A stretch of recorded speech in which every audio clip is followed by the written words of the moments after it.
میرا فوکس گفتگو کا وہ ابتدا پہ ہوگا کہ پاکستان کے لیے سینٹرل ایشیا کی کیا اہمیت ہے۔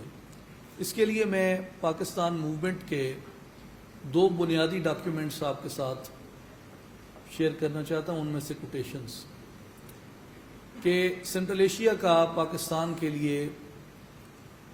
نظریاتی اور جغرافیائی اعتبار سے کیا حیثیت ہے۔ پہلا ڈاکیومنٹ خطبہ الہ آباد ہے، جو حضرت علامہ اقبال جو spiritual father of the nation ہیں ان کا پریزیڈنشل ایڈریس ہے۔ اس میں علامہ اقبال نے ایجپٹ کی ایگزامپل دی کہ جس طرح ایجپٹ جغرافیکلی افریقہ میں لوکیٹڈ ہے، لیکن ایجپٹ کی پشت افریقی دنیا کی طرف ہے اور اس کا چہرہ مڈل ایسٹ میں کھلتا ہے۔ اسی طرح علامہ اقبال نے کہا کہ میرے نزدیک جو انہوں نے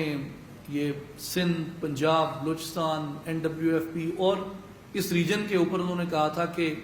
ود ان برٹش پیراماؤنسی یا اس سے باہر مسلمان اپنی جو یہ ایک الگ ریاست بنائیں۔ اس جغرافی کو بیان کرنے کے ساتھ علامہ اقبال فرماتے ہیں کہ ایجپٹ کی طرح میرے نزدیک یہ خطہ جغرافیکلی ساؤتھ ایشیا میں لوکیٹڈ ہے، لیکن اس کی جو پشت ہے وہ انڈیا کی طرف ہے اور ساؤتھ ایشیا کی طرف ہے، اور اس خطے کا چہرہ اپنے مغرب میں پھیلی ہوئی اسلامی دنیا میں کھلتا ہے، جس کو وہ ہم سینٹرل ایشیا کہتے ہیں، وسطی ایشیا کہتے ہیں۔ تو ہمارے لیے ایک یہ انسپریشن ہے اور ہمارے لیے یہ گائیڈ لائن ہے کہ جس جگہ پہ ہم لوکیٹڈ ہیں یہاں ہمارے لیے کون سا خطہ، کون سے کنٹریز جغرافیکلی، آئیڈیالوجیکلی، ہسٹوریکلی ہمارے لیے اہمیت رکھتے ہیں۔ اگر آپ ہندوستان کی قدیم تاریخ کا بھی مطالعہ کریں، انتھروپولوجیکلی بھی، تو یہ جو ریجن ہے اور یہ جو خطہ ہے یہ باقی سارے ہندوستان سے مختلف ہے، اور ہسٹوریکلی اس کے ہمیشہ جو لنکیجز ہیں وہ سینٹرل ایشیا میں اور ایون میسوپوٹیمیم جو کہ ایک مڈل ایسٹرن پارٹ تھا اس کے ساتھ یہ لنک کرتا ہے۔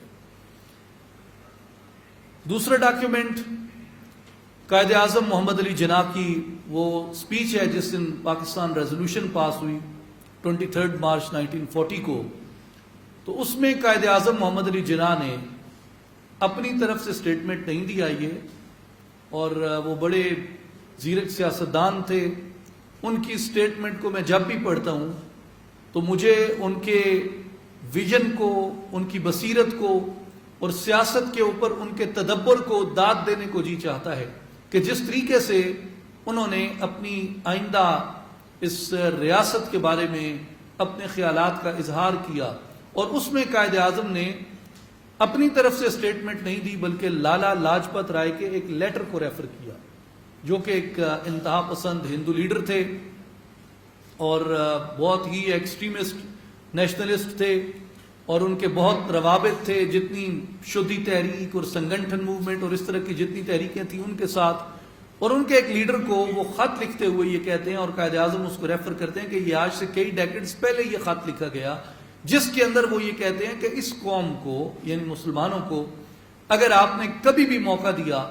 تو یہ اپنے مغرب میں پھیلے ہوئے افغانوں اور ترکوں کے ساتھ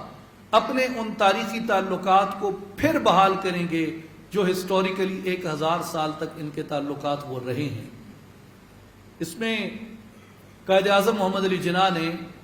ایک ہندو انتہا پسند لیڈر کے خط کو ریفر کیا، اور اپنا اس پہ کوئی تبصرہ نہیں کیا اور نہ اس میں اپنی کوئی سٹیٹمنٹ دی، لیکن اس سے پڑھ کے، اس کو دیکھ کے جو مجھے احساس ہوا